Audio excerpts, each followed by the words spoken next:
Assalamualaikum warahmatullahi wabarakatuh. Bertemu lagi dengan saya, Rahman Sidik. Pada video kali ini kita akan membahas tentang perpindahan kalor. Seperti telah kita ketahui, perpindahan kalor itu terbagi menjadi 3. Yang pertama ada konduksi, yang kedua ada konveksi, dan yang ketiga ada radiasi.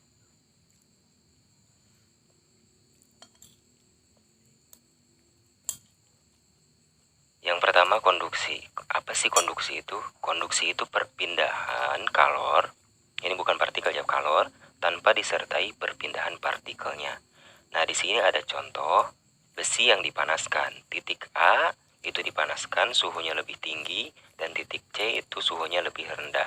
Nah, karena kalor itu akan mengalir dari suhu tinggi ke suhu rendah, maka kalor tersebut akan berpindah secara dari titik A ke titik C. Nah, ini benda padat ini kan tidak artinya tetap ya. Bentuknya tetap walaupun panasnya akan mengalir, tetapi bentuknya tetap dan partikelnya tetap. Jadi dia sebagai benda konduktor. Nah, inilah yang dimaksud dengan perpindahan kalor konduksi.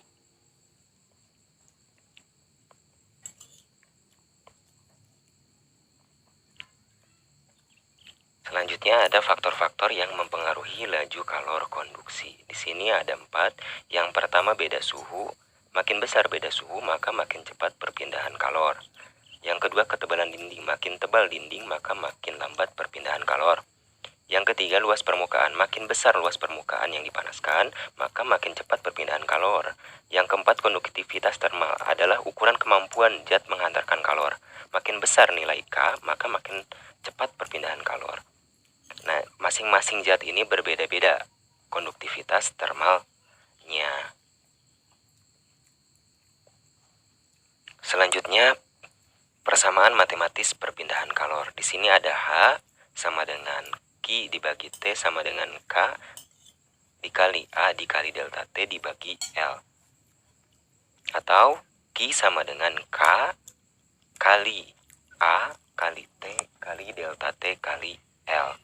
Nah, keterangannya yaitu untuk Q adalah kalor atau jumlah kalornya, K itu konduktivitas termal, satuannya watt per meter Kelvin, A itu luas penampang, satuannya meter persegi, delta T itu perubahan suhu, satuannya Kelvin, L itu panjang, satuannya meter, H itu adalah kalor yang merambat per satuan waktu, satuannya adalah joule per second atau watt. T kecil itu adalah waktu.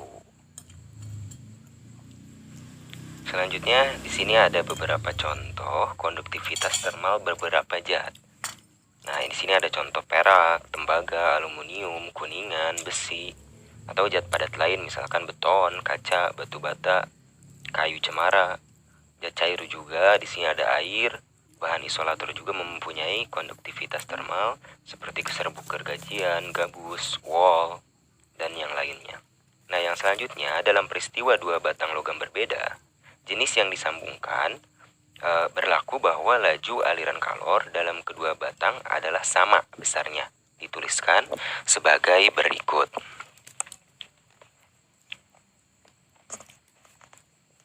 Nah, ini. Jadi Q1 per T sama dengan Q2 per T. Nah, persamaannya konduktivitas termal 1 kali A kali delta T1 dibagi L1 sama dengan konduktivitas termal 2 dikali A dikali delta T2 dibagi L2. Nah, untuk keterangannya ini sama saja dengan yang tadinya. Yang kedua di sini ada konveksi. Nah, konveksi ini adalah perpindahan kalor ya, perpindahan kalor disertai perpindahan partikelnya. Nah, ini sebagai contoh, ini ada air yang dipanaskan.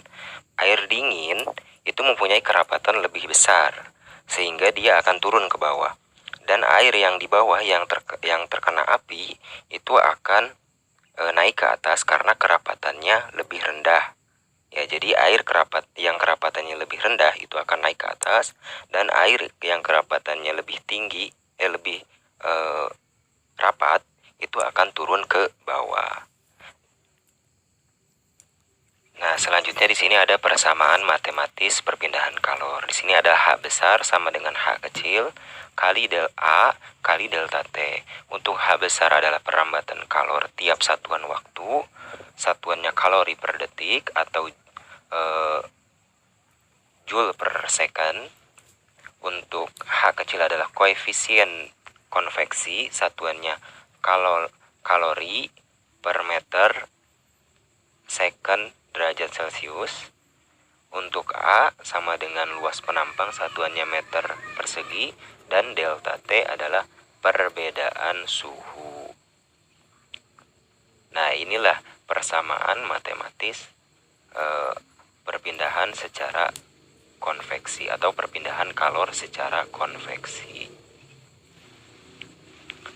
Nah, selanjutnya yang terakhir di sini ada perpindahan secara radiasi. Perpindahan secara radiasi yaitu proses perpindahan kalor dengan cara pancaran.